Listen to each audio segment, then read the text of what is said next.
غصہ ہے. اس نے کہا سن بھائی میں نے پیار سے کہا تو مان جا, ورنہ میں ہوں شیر, میں نے تجھ سے منوا ہی لینا ہے, میں کو تکلیف دوں گا مناسب نہیں, تو کر. اس نے کلاڑی اٹھائی اور اس کی پشت پہ ایک زور سے زخم لگا دیا, خون بہنے لگا. تیری 6-8 ماہ گزر گئے. ایک دن شیر اس سے کہنے لگا یہ میرے ذرا بال اٹھا کے دیکھ, وہ جو تو نے زخم لگایا تھا وہ کہاں پہ ہے. حضرت عمر فاروق, اللہ اکبر, حضرت عمر جیسا بندہ, 24 لاکھ مربع میل کا حکمران, اور شاہ روم کو خط لکھ کے کہتا ہے میں منت نہیں کرتا میں حکم دیتا ہوں. نہ تگڑا بندہ. جنگ قادسیہ کے لیے حضرت سعد بن ابی وقاص کو بھیجا, فتوح شام پڑھ کے دیکھ. عمر بڑے پریشان ہیں, اتنے دن ہو گئے کوئی رپورٹ ہی نہیں آئی. اب تو موبائل ہے نا, تو 1-1 منٹ کی رپورٹ لیں آپ, بلکہ آپ 1-1 منٹ کی فوٹو لیں آپ, رپورٹ تو دور رہ گئی. حضرت عمر فاروق رضی اللہ تعالیٰ عنہ بڑے پریشان ہیں کہ قادسیہ میں حضرت سعد بن ابی وقاص کے ساتھ لوگ جہاد کرنے گئے, رپورٹ کوئی نہیں آ رہی. اتنے پریشان تھے کہ باہر نکل کے نا اس رستے پہ بیٹھ جاتے جو رستہ قادسیہ کی طرف سے آتا تھا. جو بھی آتا جاتا پوچھتے جنگ کے کیا حالات ہیں. ادھر جب اللہ نے فتح دے دی نا, تو حضرت سعد بن ابی وقاص رضی اللہ تعالیٰ عنہ نے نا ایک قاصد کو خط دے کے بھیجا. کہنے لگے عمر کے پاس جاؤ, انہیں اطلاع دو کہ الحمدللہ اللہ نے اسلام کو فتح عطا کر دی. یہ حضرت عمر کو جا کے دینا. وہ بڑے پریشان ہوں گے. وہ جو اس زمانے میں اس طرح ہوتا تھا کہ کئی دور دور سے صحابہ جو دوسرے شہروں کے ملکوں کے رہنے والے ہوتے تھے وہ بھی آ کے شامل ہو جاتے تھے جہاد میں. کوئی 1 دفعہ مدینے آیا, کوئی 2 دفعہ آیا, پھر اپنے اپنے علاقوں میں. بہت سارے لوگوں نے زیادہ دفعہ حضرت عمر کو دیکھا بھی نہیں تھا. وہ جو قاصد خط لے کے آیا تھا نا, اس نے 1-8 دفعہ دیکھا تھا. حضرت عمر بوڑھے ہو گئے, وہ پہچانتا نہیں تھا. ادھر سے وہ خط لے کے آ گیا. حضرت عمر مدینے سے باہر نکل کے اس روڈ پہ بیٹھے تھے جو قادسیہ سے آتا تھا. جب وہ اس آدمی کو آتے دیکھا تو حضرت عمر اٹھ کے کھڑے ہو گئے, فرمانے لگے قادسیہ سے آ رہے ہو. وہ کیا کہتا ہے, پھٹے پرانے کپڑے, ٹوٹے ہوئے جوتے, سر پہ پرانی پگڑی. کہنے لگے غلام مدینے کے رہنے والے ہو. حضرت عمر کہنے لگے ہاں مدینے کا ہوں. کہا میں قادسیہ سے آیا ہوں, الحمدللہ اللہ نے اسلام کو فتح دے دی ہے, الحمدللہ کفر کی کمر ٹوٹ گئی ہے. اس نے یہ بات کر کے تو گھوڑے کو ایڑی لگائی, گھوڑا دوڑنے لگا مدینے کے. حضرت عمر بھی ساتھ ساتھ دوڑ رہے. فرمانے لگے اچھا بتاؤ خالد بن ولید کا کیا حال ہے. تھوڑا آگے جا کے فرمانے لگے اسامہ بن زید کیسے ہے. وہ کہتے ٹھیک ہے. پھر اس نے اور گھوڑا, عمر ساتھ ساتھ دوڑ رہے ہیں, ساتھ ساتھ. 24 لاکھ مربع میل کا حکمران, ایک جوتا پیر سے نکل گیا, عمر دوڑ رہے ہیں.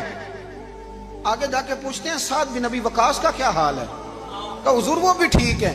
کتنے لوگ میرے شہید ہو گئے مسلمانوں میں سے. کہنے لگا صحیح گنتی کا نہیں پتا, یہ لفظ ادا ہوتے ہوتے مدینے کی سرحد آ گئی. لوگوں نے عمر کو گھوڑے کے ساتھ دوڑتے دیکھا تو کہا امیر المومنین کیوں دوڑ رہے ہیں. وہ غلام چھلانگ لگا کے نیچے آیا, قدموں میں بیٹھ گیا. کہنے لگا حضور آپ نے بتایا ہی نہیں آپ امیر المومنین ہیں. آپ فرمانے لگے کیا بتاتا, میں تو اونٹ چرانے والے کا پتر ہوں, کیا بتاتا. وہ عمر ہوں جس نے اپنے گناہوں کا حساب دینا ہے, کیا بتاتا. جو سعد بن ابی وقاص کو جہاد پہ بھیج کے خود بزدلوں کی طرح گھر میں بیٹھا ہے, کیا بتاتا. کوئی حیثیت نہیں, کوئی تار. تو نے اچھا کیا, تو تو مجاہد تھا, مجھے ساتھ ساتھ دوڑایا, تو نے اچھا کیا. جتنے لوگ تھے چیخے مار کے رونے لگے. حضرت فاروق اعظم سے کہنے لگے عمر جب تک تیرے جلوے رہیں گے اللہ کامیابیاں ہی عطا فرمائے گا, جب تک تیرا رنگ رہے گا اللہ تعالیٰ نوازتا ہی رہے گا. کچھ نہیں کبھی اپنا آپ ظاہر ہی نہیں کیا. بہت بڑے تھے, بہت بڑے تھے حضرت عمر, بڑے تھے. حضرت ابو رافع غلام تھے, قرآن پاک بڑا سونا پڑھتے تھے. حضرت عمر جب بھی انہیں ملتے کہتے ابو رافع تو عمر سے اچھا ہے, قرآن بڑا شاندار پڑھتا ہے. تو وہ کہتے حضور اگر میں قرآن صحیح پڑھتا ہوں تو آپ کو قرآن کی تشریح زیادہ صحیح آتی ہے, آپ بھی تو مجھ سے افضل ہیں. تو آپ فرماتے نہیں پھر بھی تو مجھ سے افضل ہے. کیوں؟ اس لیے کہ تو اپنے آقا کی نوکری بھی ٹھیک کرتا ہے اور رب کی عبادت بھی ٹھیک کرتا ہے, اور مجھے خالص صرف عبادت کرنی ہوتی ہے وہ بھی ٹھیک نہیں کر پاتا. ساری زندگی اپنا محاسبہ, ساری زندگی اپنے گریبان میں دیکھا, ساری زندگی اپنے آپ کو پرکھا, اپنے آپ کو ٹٹولا. 62 سال عمر بیت گئی. حضرت حذیفہ بن یمان ایک صحابی تھے, میرے نبی کریم علیہ السلام نا ان سے راز کی باتیں کرتے تھے. ہر بندے کا آزما ٹھیک نہیں ہوتا، سب سے راز کی بات نہیں کرنی چاہیے۔ حضرت حذیفہ بن یمان کہتے ہیں حضور راز کی باتیں بتاتے ہیں۔ مدینہ منورہ میں جو منافقین تھے ان کی لسٹ بھی نبی پاک نے حضرت حذیفہ بن یمان کو دی تھی۔ جب کوئی مشکوک آدمی مر جاتا نا تو صحابہ کہتے ہیں ہم دیکھتے اگر حضرت حذیفہ نے جنازہ پڑھا ہے تو ہم بھی جنازہ پڑھ لیتے۔ نبی پاک نے بھی کچھ جنازے نہیں پڑھے، ترمذی میں ہے، فرمایا عثمان سے جو بغض رکھے اس کا جنازہ نہیں پڑھیں گے۔ حضرت حذیفہ بن یمان اگر جنازہ پڑھتے تو لوگ پڑھتے، وہ نہ پڑھتے تو لوگ جنازہ نہ پڑھتے۔ حضرت حذیفہ بن یمان کہتے ہیں جناب عمر فاروق کی خلافت کے آخری ایام تھے، کچھ دنوں کے بعد وہ شہید ہو گئے۔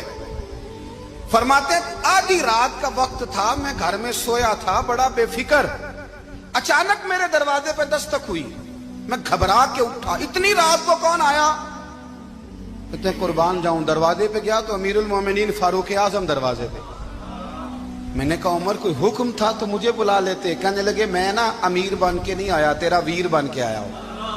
امیر المومنین کی حیثیت سے سرکاری کام سے بلاتا تو وہاں بلاتا، مجھے ایک ذاتی کام پڑ گیا۔ کہتے ہیں میں نے عمر کو گھر کی اندر بلا کے چارپائی پہ بٹھایا، میں نے کہا حضور میں غریب آدمی ہوں، میں کیا آپ کے کام آ سکتا ہوں؟ تو کہتے ہیں انہوں نے نا مجھے ساتھ بٹھا لیا، پھر میرا ہاتھ پکڑ لیا، کہنے لگے تو عمر کو جانتا ہے؟ عمر جھوٹ نہیں بولتا، تو جانتا ہے عمر وعدوں کا پکا ہے؟ کہا حضور جانتا ہوں۔ کہا میں اس وقت آیا ہوں جب دیکھ بھی کوئی نہیں رہا۔ حضرت حذیفہ بن یمان کہتے ہیں پریشان ہو گیا، حضور پہلیاں نہ بجھوائے، مہربانی کر بتائیں کدھر آئے ہیں؟ تو حضرت عمر فاروق فرمانے لگے 62 سال کا ہو گیا ہوں، 63 میں چل رہا ہے، داڑھی سفید ہو گئی ہے، پھل پک گیا، اٹھ فریدہ ستیا، داڑھی آ گئی پور، اگا نیڑے آ گئی، پیچھا رہ گئی دور، اب قبر اشر کا معاملہ صاف نظر آنے لگا ہے۔ کہا حضور مجھ سے کیا چاہتے ہیں؟ حضرت عمر رو پڑے، کہنے لگے آج میں عشاء کے بعد نکلا ہوں تو نبی پاک کے صحابہ مجھے نیک کہہ رہے تھے، پھر میں نے بچوں کی ماں سے اور بچوں سے بھی پوچھا ہے، وہ بھی مجھ سے راضی ہیں، پر حذیفہ تیرے ساتھ نبی پاک راز کی باتیں کرتے تھے، سچ بتا کہیں عمر کا نام منافقوں میں شامل تو نہیں؟ سچ بتا ان منافقین میں تو شامل نہیں، کہیں اوپر سے تو نہیں سارا کچھ؟ حضرت حذیفہ بن یمان کہتے ہیں میں باپ کے مرنے پہ اتنا نہیں رویا جتنا عمر کے سوال پہ رویا۔ میں قدموں میں بیٹھ گیا، میں نے کہا نہیں عمر یہ تو میں نے نہیں سنا، لیکن یہ میں نے نبی پاک سے ضرور سنا ہے کہ میرے بعد اگر کوئی نبی ہوتا تو عمر ابن خطاب ہوتا۔ یہ میں نے اپنے کانوں سے سنا ہے کہ عمر جس گلی سے گزرے شیطان رستہ بدل جاتا ہے۔ یہ میں نے اپنے کانوں سے سنا ہے کہ 950 سال حضرت جبریل جناب عمر کی شان بیان کریں تو پھر بھی بیان نہیں ہو سکتا۔ یہ میں نے ضرور سنا۔ دوستو ساری زندگی حضرت عمر نے اگر دوسروں کا محاسبہ کیا تو اپنا اور اپنے بچوں کا بھی کڑا خیال رکھا، اپنی ذات پر بڑی توجہ دی۔ جو لوگ اپنا بھول جاتے ہیں نا، ہمیں اپنی صحت کا بڑا خیال ہے لیکن اپنی روحانی زندگی کا کوئی خیال نہیں ہے۔ حضرت عمر فاروق رضی اللہ تعالیٰ عنہ نا باہر والوں کا بھی بڑا سخت حساب کرتے تھے۔ بڑا ایک گورنر صاحب نے لباس بڑا شاندار پہننا شروع کر دیا تھا تو حضرت عمر نے اتروا کے نا تو انہیں ٹاٹ کا لباس پہنا کے تو اونٹ چرانے کی ڈیوٹی دے دی تھی۔ اتنا سخت احتساب کرتے۔ کسائی کی دکان پر بھی 1-2 گھنٹے کھڑے ہوتے تھے۔ جو آدمی مسلسل 2 دن گوشت خریدتا تھا نا، فرماتے تھے اس کا ٹیکس بڑھا دو، لوگوں کو دال نہیں مل رہی اور یہ روز گوشت کھاتا ہے۔ حضرت فاروق اعظم اس کو جزیہ کہا جاتا تھا، یا کچھ اور معاملات ہوتے تھے بڑھا دیتے تھے۔ مسلسل جو 2 دن آدمی گوشت کھاتا تھا، فرماتے تھے مدینے میں غربت ہے، اگر یہ والا نظام تم کرو گے تو غریب لوگ کس کی طرف دیکھیں گے۔ لیکن اس سے زیادہ بڑھ کر جو ان کی زندگی کا معیار اور سٹیٹس تھا وہ یہ تھا کہ اپنے گھر کا خاص خیال رکھتے، خاص توجہ کرتے۔ ملک شام سے اور ایران سے کچھ لوگ آپ کی خدمت میں آئے تو وہاں سے کچھ کنیزیں بھی آئیں، ان کے بادشاہ کا پیغام لے کے۔ شاہ ایران کی کنیز کو ملکہ نے کہا کہ نا حضرت عمر کی زوجہ کو دیکھ کے آنا ذرا کس طرح کی ہے۔ ہمارے ملک میں کیا کہتے ہیں؟ خاتون اول، باقی سارے دووں میں خاتون اول، ذرا خاتون اول کو دیکھ کے آنا۔ تو وہ جب آئی نا گھر میں ملنے تو کہا کہ مجھے میری ملکہ نے کہا تھا کہ عمر کی زوجہ سے اہلیہ سے ملاقات کر کے آنا۔ تو حضرت عمر کی اہلیہ نے نا ایک جوڑا کپڑوں کا دے دیا ملکہ کے لیے اور ایک خوشبو کی شیشی دے دی۔ اب جب وہ تحفے وہاں گئے تو اس ملکہ نے نہ کچھ سونے کا سامان بھیجا، کچھ زیورات بھیجے، کچھ تحائف بھیجے۔ جب حضرت عمر کے گھر آئے نا، وہ خادم لے کے آیا، اس نے کہا جی آپ کی اہلیہ نے تحفے بھیجے تھے، تو جواب میں شاہ ایران کی بیوی نے، یہاں جس ملک کا وہ سفیر تھا، انہوں نے بھی یہ بھیجے ہیں۔ تو حضرت عمر فاروق نا وہ تحفے لے کے گھر گئے تو جا کے کہنے لگے اپنی اہلیہ سے، یہ تو کب سے تحفے تحائف بھیجنے لگ گئی ہے، یہ کب سے نظام شروع ہو گیا؟ تو کہ حضور تحفہ دینا لینا تو ٹھیک ہے، سنت ہے، محبت بڑھتی ہے، تو یہ کوئی قباحت نہیں، اور میں نے اپنی ذاتی استعمال کے لیے جو چیزیں رکھی تھی وہ میں نے دی ہیں۔ تو حضرت عمر فاروق رضی اللہ تعالیٰ عنہ فرمانے لگے ہم نے کسی ملک کے ساتھ اور اس کے بادشاہ کے ساتھ ذاتی تعلق نہیں بنانا، تعلق جو بھی بنے گا رسول اللہ کے دین کی برکت سے بنے گا، ذاتی رشتے نہیں ہم نے قائم کرنے، ذاتی۔ آپ کے ملک کی جو ایئر لائن جس کا ہر سال خسارے کا ڈنڈورا پیٹا جاتا ہے نا، وہ ہمارے بادشاہ صاحب اور صدر صاحب اگر غیر ملکیوں کو گھوڑا کبھی بھیجنا ہو نا، گھوڑا، تو پورا ایک جہاز گھوڑا لے کے تحفے میں جاتا ہے، پورا جہاز غریب قوم کا یہ سرمایہ، اور قوم بڑی بادشاہ ہے، لائنوں میں لگ کے ووٹ دیتی ہے، دو کام ہمیشہ لائن میں لگ کے کرنے، ایک بل لائن میں لگ کے جمع کرانا ہے اور ایک ووٹ لائن میں لگ کے، تاکہ پھر پورے 5 سال لائن میں ہی لگے رہیں۔ مرضی سے آپ ووٹ دینا، پر جو بات درست ہے اس کو سنو۔ حضرت عمر فاروق رضی اللہ تعالیٰ عنہ نے اپنی اہلیہ سے پوچھا کتنے کا تھا وہ تیرا جوڑا اور خوشبو کی شیشی؟ انہوں نے کہا 3 دینار کی۔ فرمایا یہ 3 دینار تیرے، اور باقی جو تحفے آئے ہیں وہ تو خود کہہ، چونکہ اس نے تیرے نام بھیجے ہیں، تو کہہ کہ میں مال غنیمت میں دیتی ہوں، تو کہہ میں مسلمانوں کو کہہ۔ تو زوجہ ہنس پڑی، کہنے لگی میں نہ بھی کہوں تو مجھے کہنا تو پڑے گا ہی، کہنا تو میں نے ہے ہی، کیونکہ سامنے عمر فاروق ہیں، لہذا فرمایا کہہ دیتی ہوں میں نے دیا خزانے کو۔ حضرت عمر نے جمع کرا لیا۔ میں یہ کیا بات ہے، میرے گھر والے جو مرضی کریں، ان کا معیار زندگی جس طرح کا مرضی ہو۔ اور حضرت عمر ایک جملہ کہا کرتے تھے، اللہ کرے کہ یہ باتیں اس دور حاضر میں ہماری سمجھ میں آئیں۔ حضرت عمر فاروق رضی اللہ تعالیٰ عنہ اپنے بچوں کو فرمایا کرتے تھے کہ بہت آدمی کو بھوک لگی ہو نا، اور پھر اس کی پسند کا کھانا پکا ہو، جتنے شوق سے وہ اس کھانے کو دیکھتا ہے نا، فرمایا اس طرح پوری قوم اپنے بادشاہوں کے خاندان کو دیکھتی ہے، اس تیزی کے ساتھ دیکھتے ہیں کہ ان کے گھر میں کیا ہو رہا ہے، ان کا معیار زندگی کیا ہے، ان کا سٹیٹس کیا ہے۔ آپ کے بچے دونوں کاروبار کے لیے مصر گئے، ایک بہت بڑا قافلہ گیا مدینے سے مصر تجارت کے لیے، تو یہ گئے تجارت کے لیے، تو حضرت عبداللہ ابن عمر اور حضرت عبید اللہ ابن عمر، حضرت عمر کے دونوں بیٹے گئے۔ جناب عمر فاروق کے بچے جب وہاں پہنچے تو مصر کے گورنر نے نا لوگوں کو تعارف کرایا کہ یہ عمر فاروق کے بیٹے ہیں۔ ایک چھوٹی سی بات کر دوں، یہ چودھری کے بیٹے کو کون بتاتا ہے کہ تو چودھری کا بیٹا ہے؟ باہر والے بتاتے ہیں، گھر والے۔ اور سیٹھ صاحب کے بیٹے کو کون بتاتا ہے کہ تو سیٹھ صاحب کا بیٹا ہے؟ اور مالک کو کون بتاتا ہے کہ تو مالک کا بیٹا ہے اور یہ کرایہ دار ہے؟ یہ کون بتاتا ہے؟ یہ سوچ ہم دیتے ہیں بچوں کو، چودھری اور کمی کی سوچ، امیر اور غریب کی سوچ، مالک اور کرایہ دار کی سوچ، گھر کے مالک کی اور کام کرنے والے کی سوچ، یہ ہم دیتے ہیں۔ یاد رکھنا، یہ ہم دیتے ہیں، یہ ہمارا مزاج ہے، یہ باہر سے نہیں آتی۔ تو کوئی شہزادہ ہے، تو سیٹھ ہے، تو نواب ہے، یہ سوچ باہر سے نہیں آتی، یہ اماں سوچ دیتی ہے، اماں، یہ ابا سوچ دیتا ہے۔ اور پھر جب تباہی اترتی ہے تو اس کے ذمہ دار بھی باہر والے نہیں ہوتے، گھر والے ہوتے ہیں، گھر والے۔ ہمارے بچوں کی طبیعتوں پر زیادہ نقش باہر والوں کا نہیں ہوتا، گھر والوں کا ہوتا ہے، یاد رکھیے گا۔ حضرت عمر فاروق رضی اللہ، بچے ہیں، شہزادے ہیں، وہ کاروبار کرنے گئے اور وہاں بتایا گورنر صاحب نے کہ یہ فاروق اعظم کے بچے، امیر المومنین کے۔ لوگوں نے ان سے زیادہ مال خریدا، تجارت میں زیادہ نفع ہوا، ظاہر ہے کہ وہ آپ کے جو اللہ خیر کرے حکمران ہیں، ان کے کاروبار کتنے ملکوں میں ہیں، کس بنیاد پر ہیں؟ وہ صرف اس بنیاد پر کہ وہ حکمران رہے، ان کے لیے آسان تھا بڑے لوگوں سے تعلقات بنانا۔ حضرت عمر فاروق رضی اللہ تعالیٰ عنہ کے بچے ڈھیروں مال کما کے جب واپس آئے نا، تو حضرت عمر سے آ کے بچوں نے بطور محبت کا، ابا جی اللہ نے بڑا ہی فضل کیا ہے، بڑا مال کمایا الحمدللہ، یہ دیکھیں کتنا نوازا ہے۔ تو حضرت عمر کہنے لگے سارے قافلے نے اتنا ہی کمایا ہے، سارے قافلے نے اتنا ہی کمایا ہے؟ کہ حضور نہیں، سارے قافلے نے اتنا نہیں کمایا، سب کو اتنا نہیں ملا، وہ تو وہاں گورنر صاحب نے لوگوں کو تعارف کرایا تھا کہ یہ عمر کے بچے ہیں، تو لوگوں نے پھر ہم سے بڑا ہی خریدا۔ تو حضرت عمر فرمانے لگے ٹھیک ہو گیا، میں بات سمجھ گیا، اس طرح کرو جو تمہاری اصل زر تھی نا، جو راز تھی وہ رکھ لو، اور باقی سارا مال مال خزانہ میں جمع کرا دو، اس لیے کہ یہ تم نے تجارت نہیں کی، یہ تم نے اپنے باپ کا نام بیچا ہے، یہ تم نے امیر المومنین کے بیٹے ہونے کا فائدہ اٹھایا ہے۔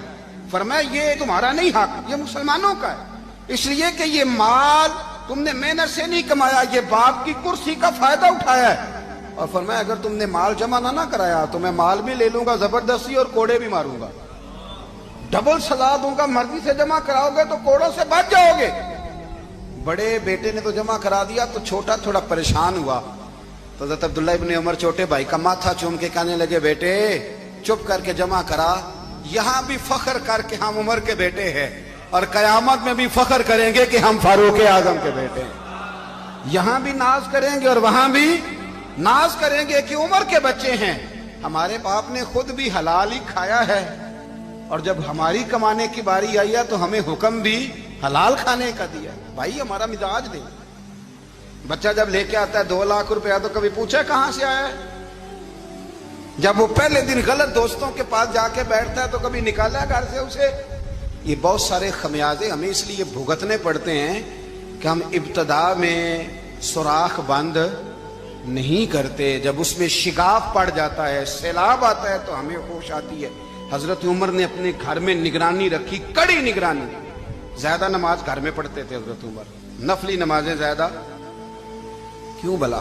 میرے اصحاب مجھے حکم دیتے تھے کہ فرض نماز کے علاوہ نمازیں گھر میں پڑھنا، بچوں کو عادت پڑے گی، ذوق پیدا ہوگا، ان کو پتہ چلے گا کہ ہمارے گھر میں 5 وقت کوئی اور کام بھی ہوتا ہے۔ بھائی یاد رکھیں کہ آپ نے اگر سجدہ کرنا ہے تو بچہ لیٹ جائے گا، اسے پتہ کوئی نہیں سجدہ کیا ہے، لیکن جب گھر میں کبھی قرآن ابا جی کھول لینا، میں اکثر کہتا ہوں جب ابا جی کا موڈ بن جائے نا لیکچر دینے کا، وہ گھر میں شروع ہو جاتے ہیں، کہتے ہیں آپ لوگ نماز نہیں پڑھتے اس لیے میرے کاروبار میں برکت کوئی نہیں، تم سویرے قرآن پاک نہیں کھولتے تو میں تباہ ہو گیا۔ تو میاں آپ نے کب گھر میں قرآن پاک کھولا تھا؟ آپ نے کب نماز پڑھی؟ آپ نے کب گھر کے اندر اللہ رسول کا ذکر کیا تھا؟ آپ نے کب حدیث چھیڑی؟ آپ نے بھی تو گھر کے اندر جب بھی آپ آئے ہیں تو آپ نے وہی کچھ کیا جو دنیا دار کرتے ہیں، آپ بھی تو اپنا موبائل لے کے الگ کونے میں بیٹھ گئے، آپ نے بھی تو کہا ہے کہ اب تمہارے چینل ختم، اب میری مرضی والا چلے گا، تو جو آپ نے کیا ہے بچے بھی وہی کام کریں گے۔ آپ نے بھی گپ شپ لگائی ہے تو وہ بھی لگا رہے ہیں، یہ سمجھ لیں جو کام آپ کریں گے آپ اپنے بچوں کی سیرت میں اس کا جلوہ دیکھ لیں گے۔ بڑی پکی سی بات ہے کہ آپ کو بچے کی عادتیں دیکھ کے سمجھ آ جائے گی کہ میں بھی یہی کرتا تھا اور یہ بھی۔ حضرت عمر فاروق رضی اللہ تعالیٰ عنہ وصال فرما گئے، تو آپ کے وصال کے بعد حضرت عثمان غنی رضی اللہ تعالیٰ عنہ نے آپ کی ایک بیوہ سے نکاح کیا، حضرت عمر کی ایک بیوہ سے۔ جب وہ آپ کے نکاح میں آئی تو کہنے لگی حضرت عثمان غنی سے کہ حضور نہ تو میں خوبصورت ہوں اور نہ میں جوان ہوں، نہ آپ کی کوئی خدمت کر سکتی ہوں، میرے ساتھ نکاح کرنا سمجھ میں نہیں آیا۔ کیا شاندار جواب دیا حضرت عثمان غنی نے، کیا خوبصورت جواب دیا۔ فرمانے لگے میں نے اس لیے نکاح نہیں کیا کہ مجھے تمہارے حسن سے دلچسپی تھی یا تمہاری خدمت کی ضرورت تھی، میں نے تو اس لیے نکاح کیا ہے کہ مجھے بتاؤ عمر فاروق گھر کے اندر اپنے رب کی عبادت کس طرح کرتے تھے، وہ قرآن پاک کس طرح پڑھتے تھے، وہ رویا کیسے کرتے تھے، استغفار کا طریقہ کیا، کس وقت کس انداز میں وہ اپنے رب کو یاد کرتے تھے۔ اس لیے کہ عمر کئی دفعہ گھر سے آتا تھا تو میں اس کے چہرے پر نور دیکھا کرتا تھا، میں روشنی دیکھتا تھا، ایک معیار دیکھتا تھا۔ نکاح اس لیے کیا ہے کہ مجھے عمر کی جو گھر کے اندر کی عبادت ہے اس سے آگاہ کرو، تاکہ عثمان غنی بھی چاہتے ہیں اس طرح کے عمل کرو جس طرح کہ عمر فاروق کر کے گئے ہیں۔ بھائی جب تک ہم اپنے گھر میں وہ توجہ نہیں دیں گے، وہ مزاج دیکھیں نا، ہمارے گھروں میں جب نقشہ پاس ہوتا ہے تو ٹی وی لان بھی اس میں ہوتا ہے، ڈرائنگ روم بھی ہوتا ہے، نماز کی جگہ بھی ہوتی ہے نقشے میں۔ صحابہ جب گھر بناتے تھے تو ایک مسجد بیت کا نقشہ پاس کرتے تھے، ذہن میں رکھتے تھے کہ یہ کونا نماز کے لیے، وہاں جوتے لے کے کوئی نہیں جائے گا، وہاں نماز پڑھی جاتی تھی، عورتیں وہاں اعتکاف کرتی تھیں۔ ٹی وی لان تو آ گیا ہے، اور گھر کے اندر ٹی وی رکھنے کے لیے تو ایک کمرہ الگ سے بنا دیا گیا ہے، اور اب جو نئے نقشے پاس ہو رہے ہیں اس کے اندر گھروں کے اندر جگہ بنائی گئی ہے جہاں کمپیوٹر رکھے جائیں گے۔ اور بچوں کے لیے وائرنگ ہوگی نیچے تاکہ انہیں کوئی مشکل درپیش نہ ہو. یہ ساری چیزیں ہم نے نہانے کے لیے گھروں کے اندر اتنے اتنے بڑے واش روم بنائے ہیں کہ لگتا یہ ہے کہ سوائے نہانے کے اور کام ہی نہیں کوئی گھر میں ہوگا. ہر چیز آ گئی، پر اللہ کرے کوئی تفسیر بھی ٹیبل پہ پڑی نظر آئے، کوئی حدیث کی کتاب بھی ٹیبل پہ پڑی نظر آئے. اللہ کرے کہ جس طرح ابا لطیفہ سن کے آتا ہے تو جب تک سنا نہ لے اسے ہضم نہیں ہوتا. اللہ کرے کہ وہ جمعے میں بیان سن کے جائے تو اس کا بھی دل کرے میں اپنے بچوں کو سناؤں. وہ نبی پاک کی کوئی حدیث کہیں سے سنے تو گھر جا کے سنائے. جب تک یہ معیار نہیں بنتا آپ کیسے توقع کرتے ہیں کہ گھر کے اندر اللہ کی رحمتیں نازل ہوں گی؟ آپ یہ کیسے توقع کرتے ہیں کہ گھر کے اندر وہ معیار اور وہ مزاج بنے گا؟ حضرت عمر فاروق نے ذاتی زندگی پر جو توجہ دی، گھر والوں کے معیار پر جو توجہ دی حضرت عمر فاروق رضی اللہ تعالیٰ عنہ نے، وہ بھی بڑی دیدنی ہے. حضرت ابو موسیٰ اشعری کو نا آپ نے وزیر خزانہ بنایا تھا، تو حضرت ابو موسیٰ اشعری کہتے ہیں کہ حضرت عمر کو شیخ خزانے میں رہنے تو دیتے نہیں تھے. تو ایک دن نا میں صفائی کر رہا تھا اس کمرے کی جس میں خزانہ رہتا تھا. ہمارے تو ملک میں جو جاتا ہے وہ صفائی کر کے ہی جاتا ہے، اللہ خیر کرے. اور خیر معیار بدلتا ہے. جو پچھلی حکومت ہوتی ہے وہ قرضہ اٹھاتی ہے، وہ باہر سے جاتی ہے تو قرضہ لے کے آتی ہے، اور جو نہیں آتی ہے وہ کہتی ہے ہمیں پیکج مل گیا ہے. وہ قرضہ نہیں اٹھاتے. ان کو کیا ملتا ہے؟ یعنی پچھلی نے قرضہ لیا تھا اور ہم نے، واہ جی واہ کیا خوبصورت انداز ہے. اس کا نام بدل کے نا انہوں نے قرضہ لیا تھا اور ہم نے، میں کہا بڑے شاندار سیانے بندے ہو گئی.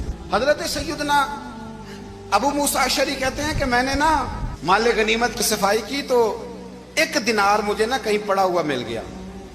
تو فرماتے ہمیں اجازت ہوتی تھی کہ 1 دینار ہم اپنی مرضی سے کہیں خرچ کر سکتے تھے. اگر آپ ناراض نہ ہوں تو ہمارے ہاں جب چیئرمین صاحب، ناظم صاحب ٹھیکے دیتے ہیں تو ٹھیکیدار ان کا چھوٹا بھائی ہوتا ہے یا چچا کا بیٹا ہوتا ہے یا خالہ کا بیٹا ہوتا ہے.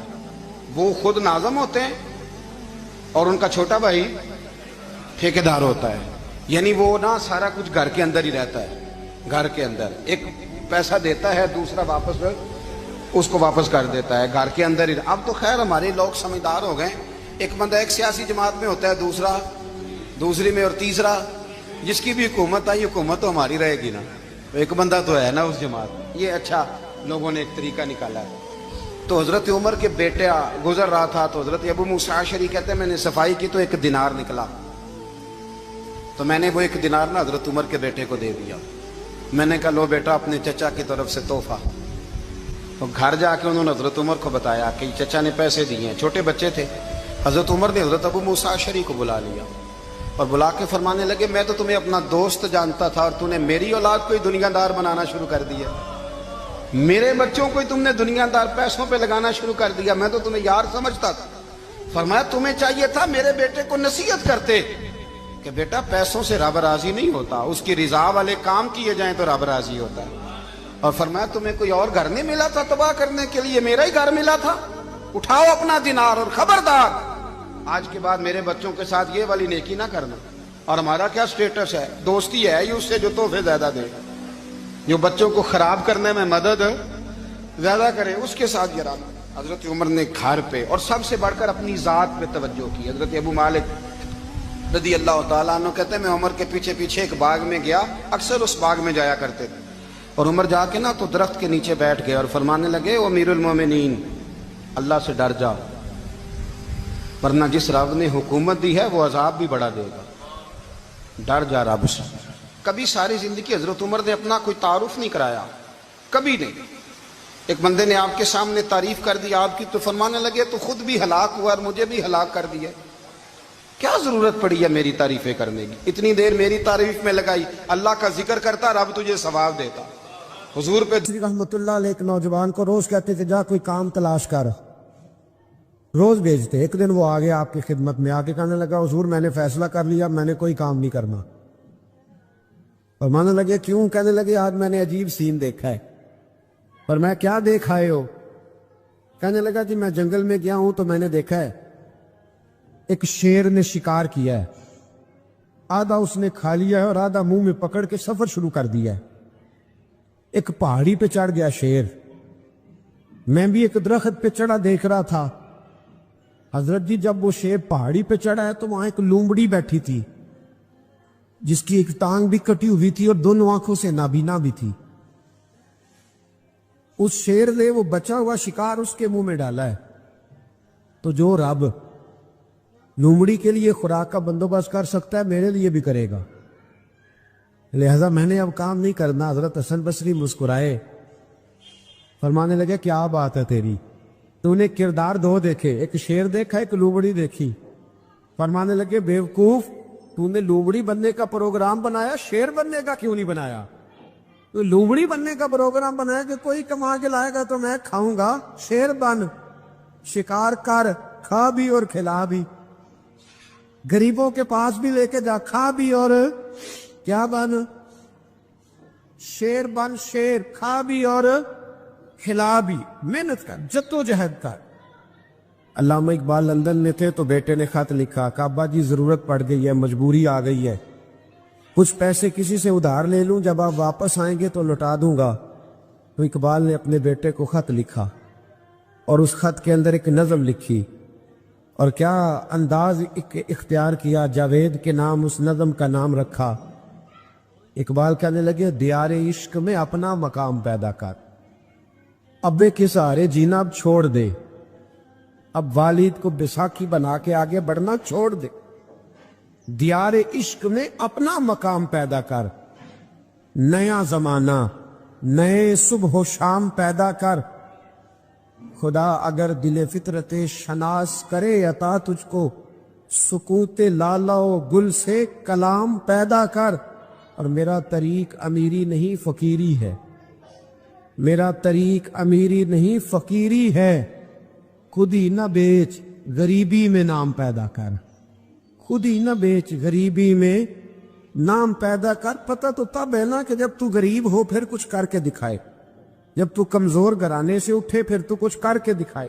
ابے کا سجادہ نشین بننا آسان, ابے کی فیکٹری والی کرسی پہ بیٹھ جانا آسان, لیکن تو بتانا تیرے اندر بھی کوئی خوبی ہے بھائی کہ نہیں؟ بتا, آج تو کمزور لوگ ہوتے. میرا طریق امیری نہیں فقیری ہے, خود ہی نہ بیچ غریبی میں نام پیدا کر. دنیا میں کوئی پیشہ برا نہیں. حضرت داؤد لوہے کا کام کرتے تھے, لوہے کا کام حضرت داؤد کو کہے برا لوہار کو, یہ حضرت داؤد کرتے تھے. خود نبی پاک علیہ السلام نے بیان فرمایا. حضرت نوح علیہ السلام لکڑی کا کام کرتے تھے. حضرت سیدنا آدم علیہ السلام کھیتی باڑی بھی کرتے تھے اور کپڑا بھی بنا کرتے تھے. اماں حوا گھر کے اندر کپڑا بنتی تھی. یہ پیشے برے ہیں؟ کچھ چیزوں سے دل سخت ہوتا ہے. جو لوگ دنیا داری کی اور فضول باتیں زیادہ کرتے ہیں ان کا دل سخت ہو جاتا ہے, جو ہنستے زیادہ ہیں ان کا بڑا سخت ہو جاتا ہے. اور صوفیاء کہتے ہیں جو کسی پہ ہنستے ہیں نا ان کا تو مردہ ہی ہو جاتا ہے, تو معاملہ ہی ختم ہو گیا. اور جو لوگ رزق حرام کی طرف بڑھتے ہیں ان کا دل بھی مردہ ہو جاتا ہے. اور اقبال کہتے ہیں جو مشینی زندگی گزارنے لگتے ہیں نا, روحانی زندگی سے نکل جاتے ہیں. ہم آج کل مشینی زندگی پہ آ گئے. ہمارے پاس انٹرنیٹ ہے, موبائل ہے, آواز کے فاصلے اتنے کم ہوئے ہیں کہ دلوں کے فاصلے بڑھ گئے. اقبال کہنے لگے دل کے لیے موت ہے, دل کے لیے موت ہے, دل کے لیے موت ہے یہ مشینوں کی حکومت. احساس مروت کو کچل دیتے ہیں یہ آلات, آلات پہ زندہ ہیں ہم. دل کے لیے موت, اور کسی کے گھر جانا, دروازے پہ دستک دینا, اور کبھی خط لکھنا تو سوچ سوچ کے, کبھی کاٹنا تو پھر لکھنا. لفظ یہ اس کے شایان شان نے یہ جملہ میں نے بدل دیا ہے, لیکن اب بے باکانہ گفتگو ہے. تو مجھے وائس کر دے, میں تجھے وائس کر دوں گا, حال ہی کوئی نہیں. تو کیا کوئی سوچے گا, کیا کوئی لکھے گا, کیا کوئی اس میں خوبصورتی کے رنگ بھرے گا؟ سخت ہو جاتے ہیں دل جب آپ مشینوں کی زندگی میں زندہ رہتے ہیں. دل نرم کیسے ہوتے ہیں؟ میرے نبی پاک نے فرمایا یتیم کے سر پہ ہاتھ پھیر, رب تیرا دل نرم کرے گا.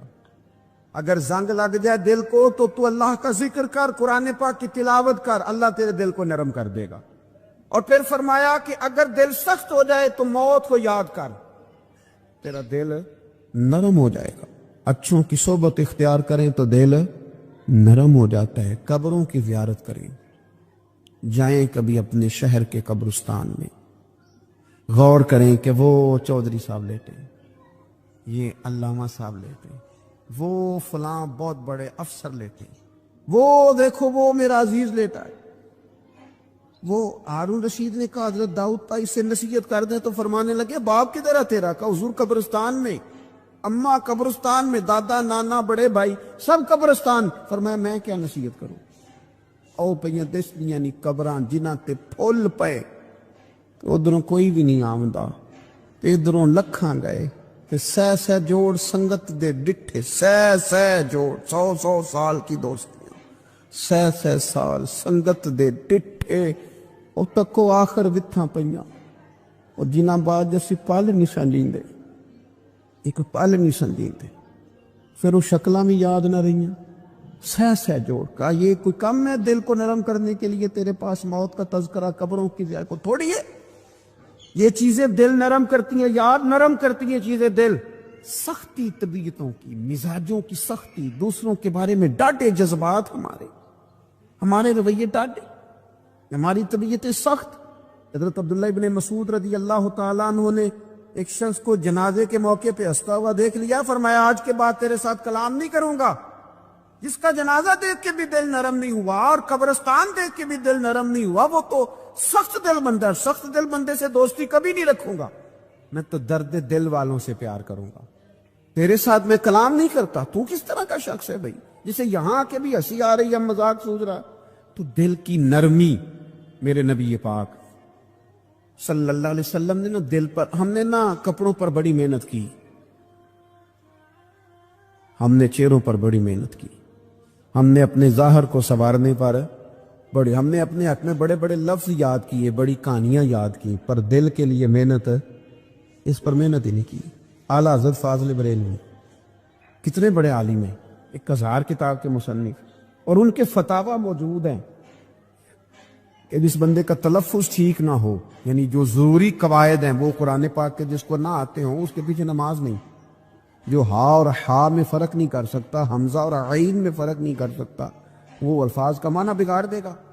لیکن اعلیٰ حضرت چونکہ صوفی ہیں، درویش ہیں، علم کے ساتھ تو ایک اور رنگ بھی بیان کرتے، وہ کہتے ہیں یہ نہ ہو کہ صرف تو حروف کے ہیر پھیر میں لگا رہے، صغرے کبرے ٹھیک کرتا رہے، دارابا یادرب کے چکر میں پڑا رہے، اور دل پر تو توجہ ہی نہ دے۔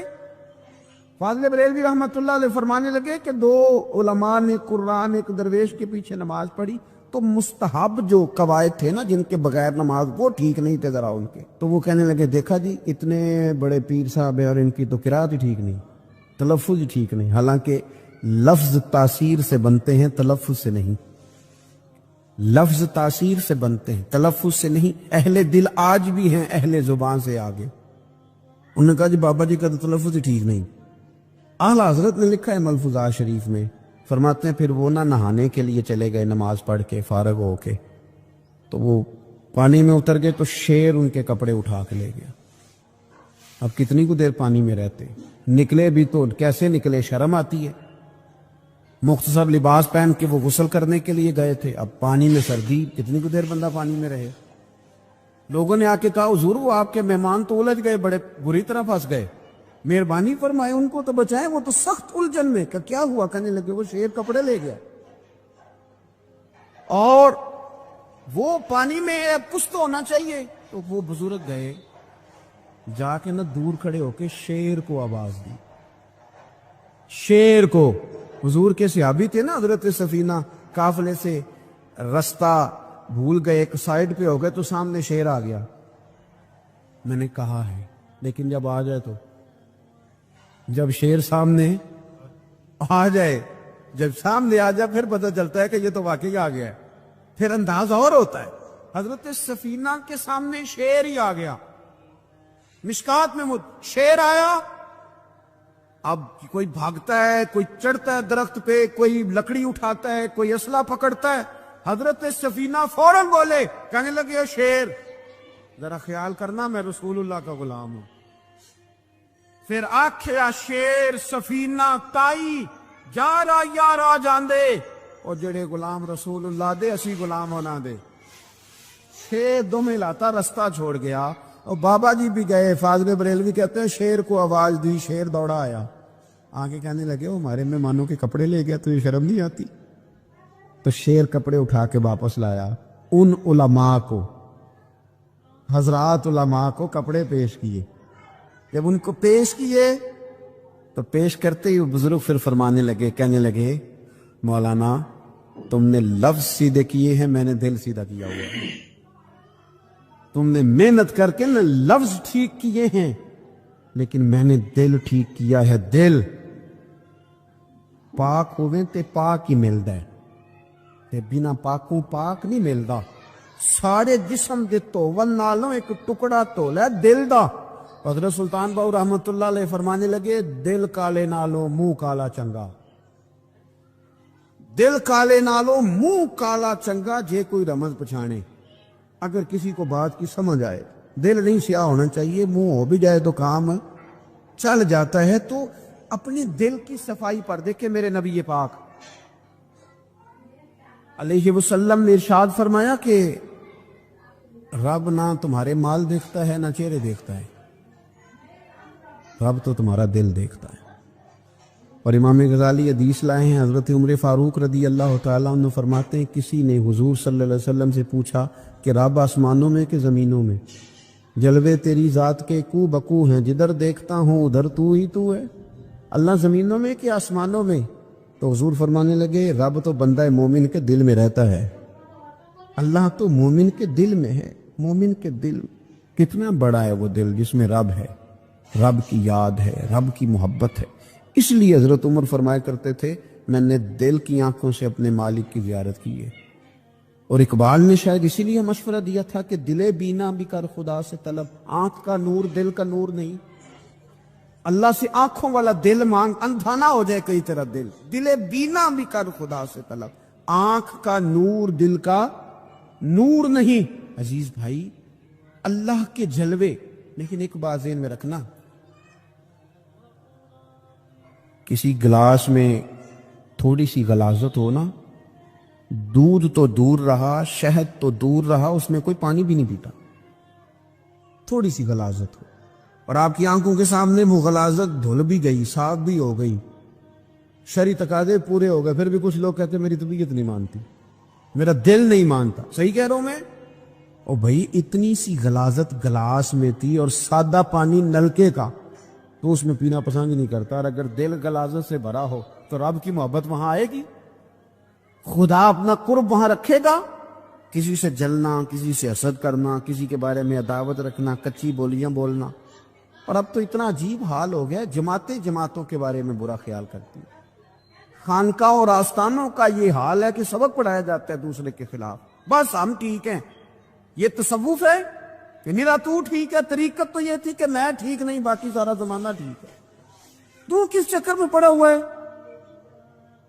اعلیٰ حضرت فاضل بریلوی رحمۃ اللہ تعالیٰ علیہ کے ایک درویش تھے، تو فاضل بریلوی رحمۃ اللہ سے کہنے لگے میں نے مرید ہونا ہے۔ فرمانے لگے پتر جلدی نہ ہو، جا سارا زمانہ دیکھ، اگر کوئی میری طرح کا مل گیا، مجھ سے بہتر مل گیا تو پھر میرے ساتھ وعدہ کر وہیں رہ جانا،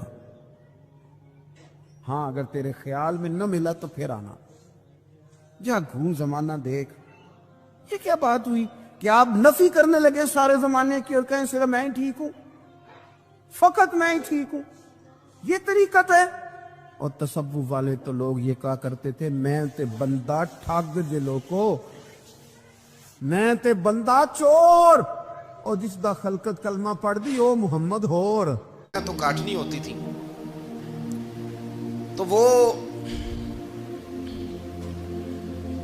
جنگل کا بادشاہ اعلان کر دیتا جانوروں کو کہ میرا دوست آیا، ایک تو کوئی تنگ نہ کرے، اور دوسرا یہ کہ سب لوگ مل کے اس کے ساتھ تعاون کریں۔ کبھی کوئی جانور لکڑیاں اکٹھی کراتا، کبھی کوئی اپنی پشت پہ گدھا، بیل، گھوڑا، خچر رکھ کے وہ لکڑیاں باہر چھوڑنے آتا۔ تو اب اس کی بڑی دھوم مچ گئی جنگل کے اندر، لکڑہارا مزدور تھا، وہ بادشاہ سے دوستی کر کے بادشاہ ہی بن گیا۔ وہ گھر آ کے نا بیوی کو اکثر بتاتا کہ میرا ایک دوست ہے، میں جاتا ہوں تو ساری پہلے ہی مخلوق کھڑی ہوتی ہے میرے استقبال کے لیے، دوستی جو بڑے سے ہو گئی ہے۔ بنا ہے شاہ کا مصاحب تو پھر یہ ہے اتراتا، وگرنہ شہر میں غالب کی آبرو کیا ہے؟ ہمیں تو پوچھتا ہی کوئی نہیں، یہ تو بنا ہے شاہ کا مصاحب تو پھر یہ ہے اتراتا، وگرنہ شہر میں غالب کی آبرو کیا ہے؟ تو وہ لوگوں کو بتاتا، بیوی کو بھی بتاتا دوست ہے، تو بیوی کہنے لگی اتنی تو تعریفیں کرتا ہے، یہ نہیں بتایا کہ وہ جنگل کا شیر ہے، پر نیرا دوست بتا دیا۔ بیوی کہنے لگ گئی کہ تو اتنا جو اس کا ذکر کرتا ہے تو کسی دن بلا نا، بلا کسی دن تاکہ اس کی دعوت کریں۔ اب اس نے پھر نہ اس کو پردے میں رکھا، کیا کہتے ہیں آج کل، سرپرائز دینا ہے، مگر سرپرائز دینا ہے، پردے میں رکھا کہ وہ شیر ہے۔ تو وہ بلا لیا گھر۔ اب اس کے لیے کچا گوشت، ظاہر ہے شیر نے کچا گوشت دکھانا تھا۔ وہ کہنے لگی پکانا کس طرح کا ہے؟ وہ کہنے لگا جب وہ آئے گا پھر بتاؤں گا۔ اب وہ کچا گوشت 2-3 بکرے ذبح کر کے ڈال دیے، وہ آ گیا شیر۔ اور پھر امی کہتے جب وہ آیا نا تو اس کی بیوی نے دیکھا تو اس نے ایک سخت جملہ کہہ دیا، کہنے لگی اوہو میں سمجھی تھی پتہ نہیں کون ہے، اس طرح کے درندے تیرے یار ہیں، کتے بلے دوست بنائے ہوئے ہیں، یہ کیا بات ہوئی؟ خیر وہ شیر نے سن لیا، گوشت کھایا، وہ چلا گیا۔ اگلے دن لکڑ آرا لکڑیاں کاٹنے گیا تو شیر نے ملاقات کرتے ہی لکڑ آرے سے کہا کہ یہ نا کلاڑی اٹھا اور میری پشت پہ نا ایک زخم کر دے۔ اس نے کہا نہیں میں یہ کام نہیں کرتا، تو میرا دوست ہے۔ اس نے کہا سن بھائی میں نے پیار سے کہا ہے تو مان جا، ورنہ میں ہوں شیر، میں نے تجھ سے منوا ہی لینا ہے، میں کوئی تکلیف دوں گا مناسب نہیں، تو کر۔ اس نے کلاڑی اٹھائی اور اس کی پشت پہ ایک زور سے زخم لگا دیا، خون بہنے لگا۔ اس نے کہا تو نے آج کے بعد آنا ہے، لکڑیاں کاٹنی ہے، تجھے کوئی کچھ نہیں کہے گا، بس یہ ایک حکمت تھی جو میں نے کیا ہے۔ قصہ مختصر، وہ آتا رہا، لکڑیاں ملتی رہیں، خدمت بھی ہوتی رہی، 6-8 ماہ گزر گئے۔ ایک دن شیر اس سے کہنے لگا یہ میرے ذرا بال اٹھا کے دیکھ، وہ جو تو نے زخم لگایا تھا وہ کہاں پہ ہے؟ اس نے وہ بال اٹھا کے دیکھا تو زخم ملا ہی نہیں، کئی جگہ پہ ٹٹولا کا یار یہاں تھا یہاں تھا یہاں تھا۔ شیر نے پھر کیا کمال جملہ کہا، اس نے کہا کہ وہ جو کلاڑی کا زخم تو نے لگایا تھا نا وہ مکمل ہو گیا، لیکن تیری بیوی کا جو لہجہ تھا اور اس کی جو تلخی تھی وہ آج تک میرے ذہن میں موجود ہے، وہ ابھی بھی مجھے تکلیف دیتی ہے۔ وہ بات سوچتا ہوں مجھے اس نے درندہ کہا، اس نے میرے بارے میں اتنے کچے اور کمزور اور سخت جملے کہے، تو وہ بات مجھے بھولتی، وہ آج بھی میرے ذہن میں اسی طرح گونجتی ہے۔ تلخ جملے جو اس نے کہے اور خوفناک جو انداز اس نے اختیار کیا، وہ بات مجھے کبھی بھی بھولتی۔ تو آپ کے لفظ لوگوں کو بھول جاتے ہیں پر لہجہ یاد رہتا ہے، اگر ہم اپنے لہجے پر تھوڑی توجہ ہی کر لیں۔ کچھ لوگ کہتے ہیں جی میرا جی روٹین ہی یہ ہے بات کرنے کی، تو یہ یاد رکھنا کسی وقت ایسا بھی ہوتا ہے کہ شیر کو سوا شیر مل جاتا ہے، پھر ایسا نہ ہو کہ آپ کی تلخی کی جواب میں کوئی اس طرح کی تلخی ہو کہ پھر آپ اس کو کبھی بھلا نہ سکیں۔ ہمارے ہاں نا یہ دور تیزیاں دکھانے کا دور ہے، کچھ لوگ ضرورت سے زیادہ تیزی دکھانے کی کوشش کرتے ہیں، ان بیچاروں کا کبھی کبھی اتنا سخت نقصان ہوتا ہے کہ ان کو ان سے بھی کئی گنا تیز بندہ مل جاتا ہے، وہ کسی ایسی جگہ جا کے بیچارے الجھ جاتے ہیں جہاں سے واپسی کا راستہ نظر نہیں آتا۔ علی سے پوچھا آپ کدھر تھے؟ جناب علی شیر خدا رضی اللہ تعالیٰ عنہ فرماتے ہیں میں تو اپنے کمرے میں سو رہا تھا، میری تو آنکھوں میں تکلیف تھی، میں سویا ہوا تھا، پتہ کیا بنا، کوئی آیا لے کے چلا گیا، کوئی عمر بھر بھی نہ پا سکا، میرے مولا تجھ سے گلا نہیں، یہ تو اپنا اپنا نصیب۔ حضور سید عالم صلی اللہ علیہ وسلم نے فرمایا این علی ابن ابی طالب، علی ابن ابی طالب کو بلاؤ۔ حضرت علی رضی اللہ تعالیٰ عنہ آئے تو آنکھوں کے اوپر ہاتھ رکھے ہوئے کہ یا رسول اللہ میری آنکھوں میں درد ہے، اور میں ہاتھ پیچھے کر، اللہ نے تیرے ہاتھ پہ فتح لکھ دی ہے، پیچھے کر ہاتھ۔ حضرت علی کہتے ہیں حضور نے لعاب دہن لگایا میری آنکھوں پہ، مجھے پہلے سے بھی زیادہ بہتر نظر آنا شروع ہو گیا۔ حضرت علی شیر خدا ایک ہاتھ میں تلوار، ایک ہاتھ میں 40 گز اونچا تھا خیبر کا دروازہ، 40 گز چوڑا تھا۔ حضرت علی شیر خدا کہتے ہیں میں اللہ اکبر کے نعرے لگاتا میدان میں گیا، اللہ اکبر کے نعرے، میں رسول اللہ کا بھیجا گیا تو میں شان سے گیا کہ میں نے سیدھے ہاتھ میں تلوار تھی، الٹے ہاتھ سے پکڑ کے میں نے 2-3 دفعہ دروازے کو ہلایا اور اللہ اکبر کہے کہ جب میں نے پھینکا تو 40 گز دور جا کے گرا، 40۔ حضرت علی نے نا کوفے میں دعوت کی لوگوں کی، جب آپ امیر المومنین تھے دعوت کی، سب لوگ آئے، ایک نوجوان آیا جس نے شورا سنا تھا پر حضرت علی کو دیکھا نہیں تھا، اور حضور نے فرمایا نظر الی وجہ علی عبادہ، میرے علی کا چہرہ دیکھنا بھی عبادت ہے. تو ایک صحابی نے کہا حضور جو نہ دیکھ سکے، فرمایا ذکر علی عبادت، ان کے لیے علی کا ذکر کرنا عبادت ہے، علی کا تذکرہ کرنا بھی ان کے لیے عبادت. حضرت علی کو دیکھا نہیں تھا. جوان کہتا جب میں آیا نا، میں نے لوگوں سے پوچھا وہ بوڑھے مولا علی کدھر ہے جنہوں نے خیبر کا دروازہ توڑا تھا، بڑی شہرت ہے، کدھر ہے؟ کہتے حضرت علی صاحب نے بیٹھے تھے، مجھے کسی نے کہا وہ بیٹھے ہوئے. میں گیا تو حضرت علی اخروٹ کھا رہے تھے، تو پورا زور لگا رہے ہیں تو اخروٹ کوئی نہیں ٹوٹتا، پورا زور 2-3 دفعہ، کبھی اس دانت میں کبھی اس دانت میں، ٹوٹتا ہی نہیں. کہتے میں ہنسنے لگا تو حضرت علی نے مجھے پاس بلایا، کہا بیٹے ادھر آ. تو میں گیا تو کہنے لگے کیا سوچ رہا ہے؟ کہتے میں ڈر گیا. میں نے کہا حضور کچھ بھی نہیں. لیکن نہیں جو سوچ رہا تھا تو بتا. میں نے کہا نہیں کچھ نہیں. فرمانے لگے میں بتاؤں تو کیا سوچ رہا تھا؟ بتاؤں؟ کہ حضور بتائیے.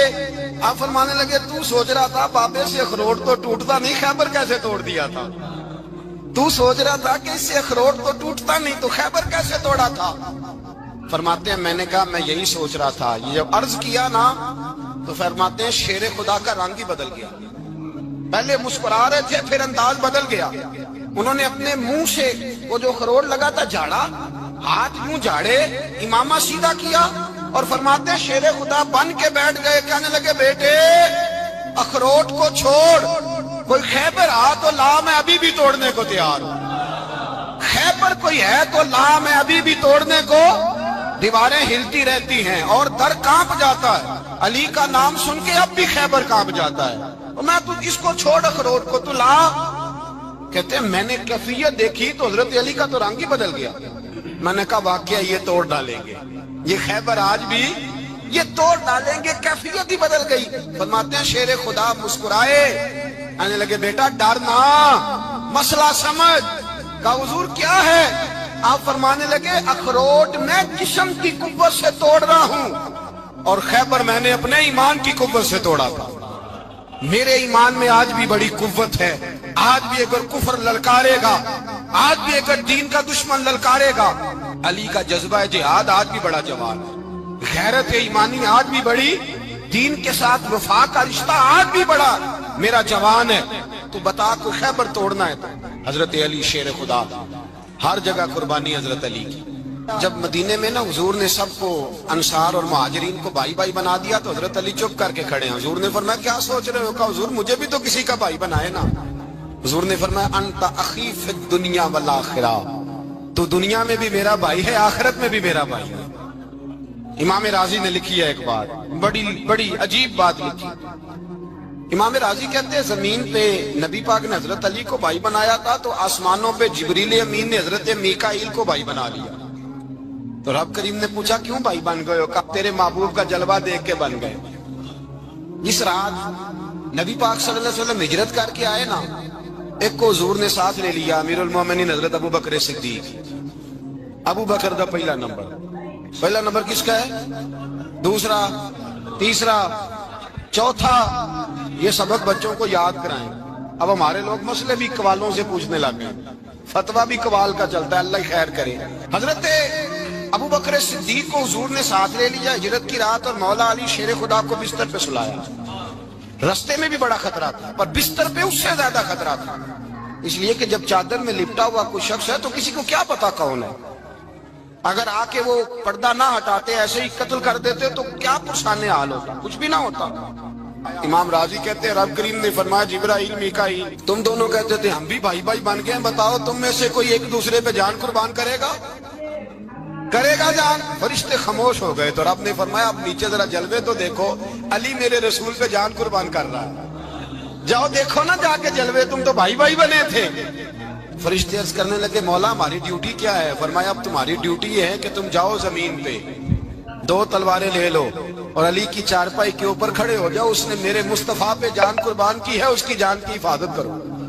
وہاں کھڑے ہو جاؤ. فرشتے بھی کرتے ہیں تعظیم میری، فدا ہو کہ ان پر یہ عزت ملی ہے. حضرت شیر خدا مولا علی ہر میدان میں اول، ہر جنگ میں پہل.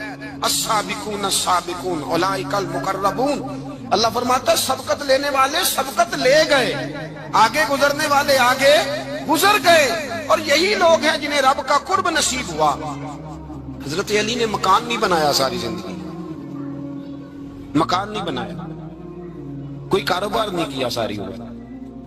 اب اس پہلو پہ بھی ذرا غور کریں، حضرت علی رضی اللہ تعالیٰ عنہ نے کوئی بینک بیلنس نہیں بنایا۔ صحابہ کرام علیہم رضوان فرماتے ہیں بڑے بڑے رشتے آئے سیدہ فاطمہ کے لیے، بڑے بڑے امیر کبیر لوگوں، حضور نے فرمایا میں رب کے فیصلے کا انتظار کر رہا ہوں۔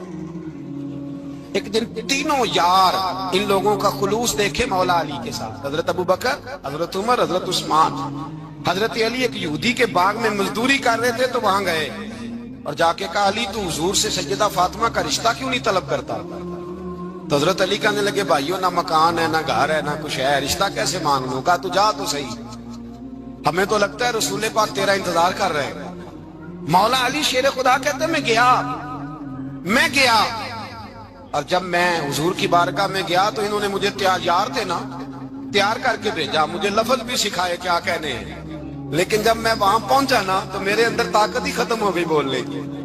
سلام لے کے تو حضور کے پاس بیٹھ گیا، حضور نے فرمایا علی کیسے آئے ہو؟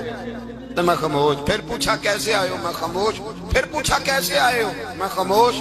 کہتے دلوں کا حال جاننے والے رسول نے فرمایا علی فاطمہ کے لیے آئے ہو؟ فاطمہ کے لیے آئے ہو؟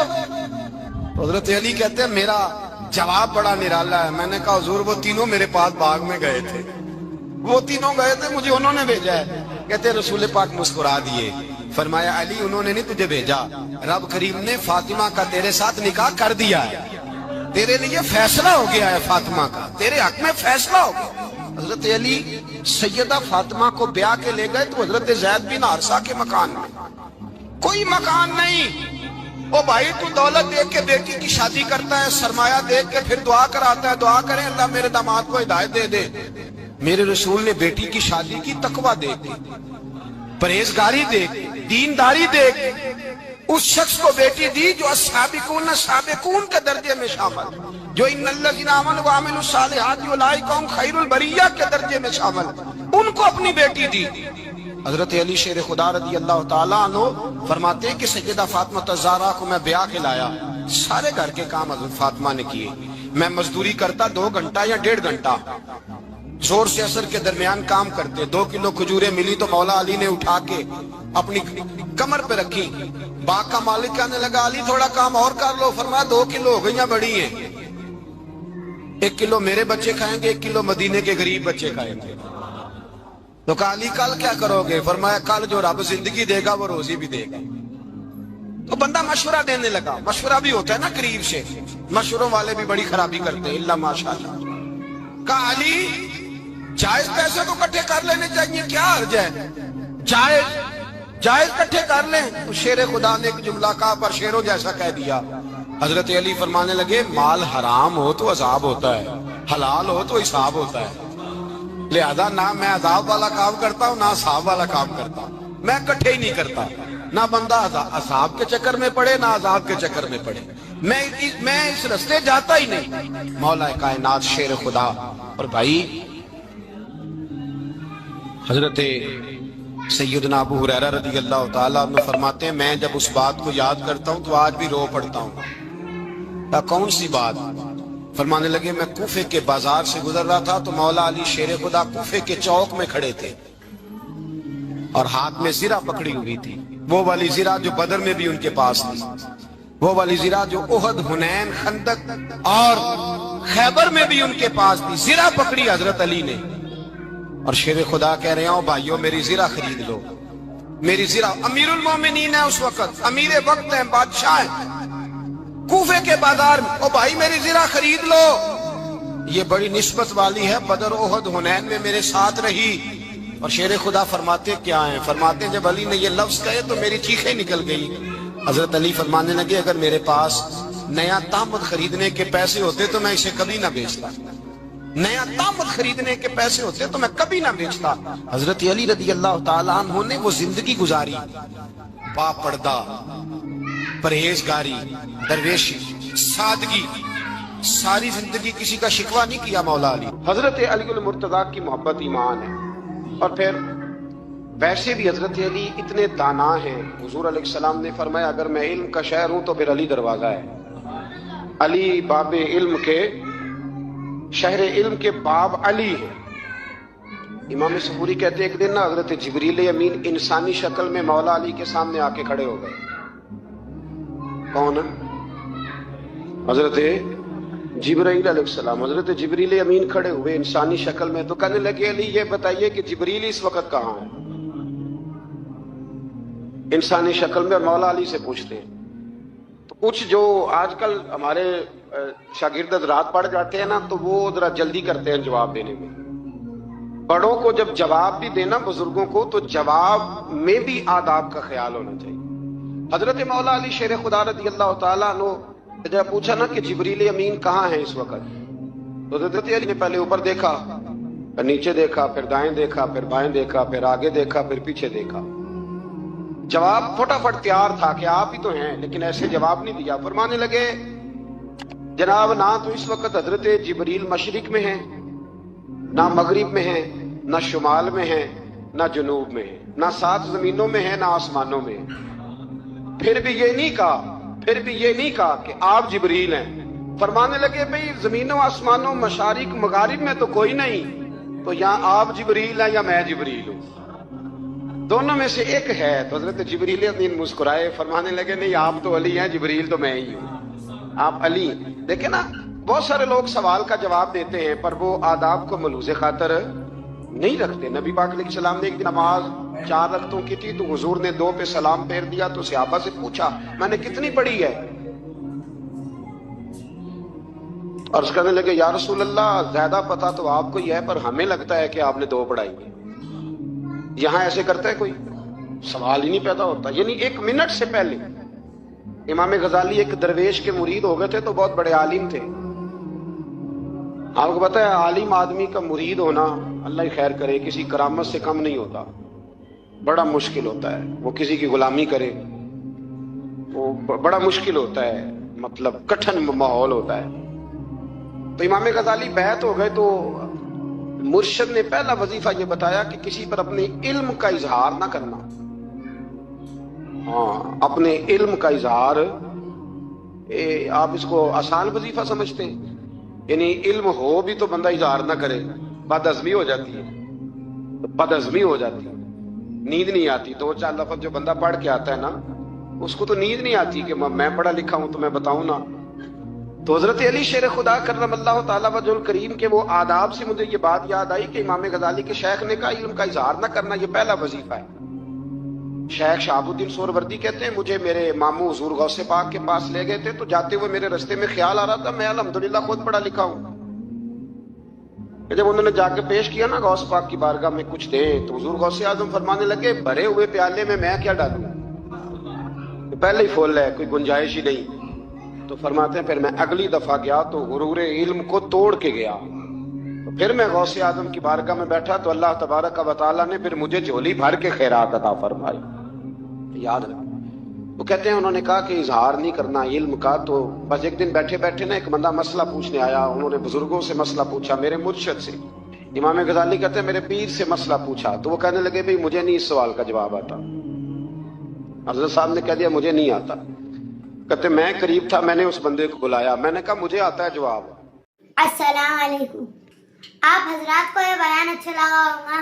بیان اچھا لگے تو ویڈیو کو لائک کریں اور چینل کو سبسکرائب کریں, اور بعد میں ملتے ہیں. اللہ حافظ.